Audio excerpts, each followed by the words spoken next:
Hey guys, how's it going? 461 jug here. Just wanted to get a couple parts of this on video. I'm gonna show you guys how I clean up squish bands, a little bit of a before and after. So this one's been cut on a mandrel. I am gonna be cutting more out of this squish band. You see I got quite a bit of room left before that spark plug. So this is cut with the mandrel, and then I'll show you what I do after that now to clean up. Got the uppers. Thought I would share a little bit of the process of doing the mandrel. I did take a video before that I might put before this. Just make one big video, or big-ish video. One thing that I found, especially if you're using a mandrel that's specific to the bore size, like in the contrary, Dyno Joe made like adjustable mandrels. And one thing I realized this morning is that's kind of advantageous because that's a softer material, so when your shavings are coming off, they're not likely to damage your plating. I have had this happen to me. It's not a unreasonable fear. I ruined a cylinder recently, a brand new one. It was a Pharmatech cylinder, thankfully. So it's good to, if you're using one that's specific to the bore, to clean out your shavings in between cuts and do one rotation at a time is what I feel safe doing. So I have my cutter on a slight angle, so it's higher over here, because if it's straight across, I find that it rides over here. You can actually see where it was riding, and then you don't get a clean cut. And so one thing I'm noticing is that if I have it a little higher in here, I'm getting that corner up in the top of the squish band really nice and clean. And then I go in there and I sand. I put a sandpaper on the top of a piston and I rotate it. And so that'll actually bring in the inner parts of the squish band to about level with the difference that's created with the slight angle on my cutter bit. It cuts way better with the angle, or with just a slight angle, with your cutter edge being proud. You'll also notice that the cutter edge is also proud this way as it is up, so horizontally. You want that to be that way, otherwise you're going to end up with a lip in your cylinder, or in the squish band. So it's about, I don't know if you can see that. It's sticking out, I'd say about 1 millimeter. There was no recipe that I used for that, just kind of trial and error. Also, if you're cutting in the cold, it will be more difficult. Just a disclaimer. I use a little tiny, just a couple drops of WD-40. And you want to hug the opposing side of your cutter so that you don't scrape your plating. Drop it down nice and slow. And really just pay attention to the feeling going on inside there. You can kind of, oh, that wasn't very smooth. You'll feel when it's cutting good.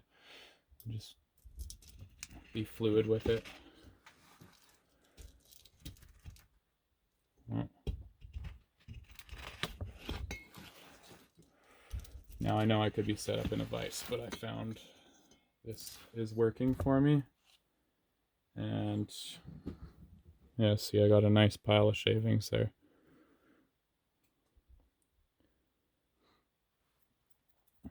It is slow, but you will get there. So another cool thing that I just realized about this band, this I don't know what you would call this, but this is used to set, it's like a stop, and you set it to however much you want to take off the squish band. I found that smaller increments at a time, like 10 thousandths, and then you clean it up, bottom it out, take another 10 thousandths, works best. This side of the band is what I was using before, but if you flip it, there's a little recess in there for the contaminant or whatever, the bits to build up, and that's really cool. Saved a little bit of time cleaning. So I'll do one more pass and then I'll interject on the next step whenever I have something else to share.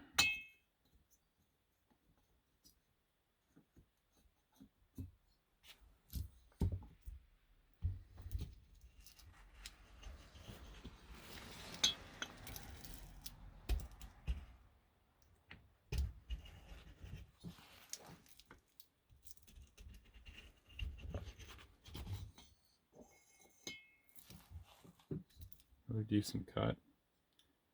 So there's one high spot that's being created. I think that's just due to, oh, look at that, the band. So your set can screw on uneven. There's a 10,000th difference between this side and this side. So that's one thing to note. When you twist it, it torques it a little bit. But anyway, we're getting kind of long here. Yeah. Let me know, guys, if there's any of you guys that are learning like this. If you have any questions or different things you want to see. Alright, so this is where we're at currently. I still want to take more out. See if we can get that. It will go in through the exhaust port. Oh, that's so shiny. You see that step up to the top left? It's pretty big. It was stopping the cutter. Every time I'd go around, it would get a little deeper. I couldn't ride over it. So I have to now begin sanding to at least level that out. And I might just sand it the rest of the way. So the sanding takes place. I have a 372 big bore piston that I wasn't using with 60 grit super glued to the top, and then you just slide that down and turn. It takes a while, and every once in a while, like after about 30 turns roughly, I'll clean off the sandpaper, and then I keep doing that until the sandpaper gets worn out, and then you take the sandpaper off, razor blade the glue off, glue another piece on, so on and so forth. I'm probably going to do this until that bump's smoothed out, and then I'm going to cut some more and then finish it with this. Or I might sand it all the way down, we'll see. Alright, so we've got two 461 cylinders here. This one was a throwaway that I experimented sanding on the base a little bit and cutting the squish band a little bit. I did some exhaust work to it before I found the damage in the plating. And this is the one that I've been working on the last couple days. So this is a stock, close to stock squish band. Uppers.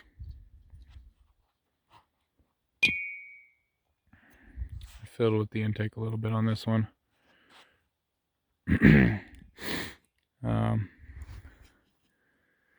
And this is the one that I've been working on. So the numbers are 100 on the exhaust, 120 on the primary, 126 on the secondary. No, sorry, 124 on the secondaries. And 79 on the intake. I decided not to grind it. If I feel like there's something left in there, maybe I'll grind it next. We took a fair bit out of the squish band to the point that the sandpaper would actually touch the spark plug when I was cleaning up my squish band. And this is kind of a side-by-side comparison. Not exact, but you get the idea of how much I sanded off of the base. Gonna be running a gasket, matched it to the piston skirt there on the lowers. On the ears, the exhaust. I decided not to polish, just left it rough. Everything's nice and chamfered. I'm super happy with the way this turned out. At least looks wise. I took my time and was able to get as far back in there as I could with my given tooling. I do not have a right angle, so I'd say that's pretty good. I'm very happy with it.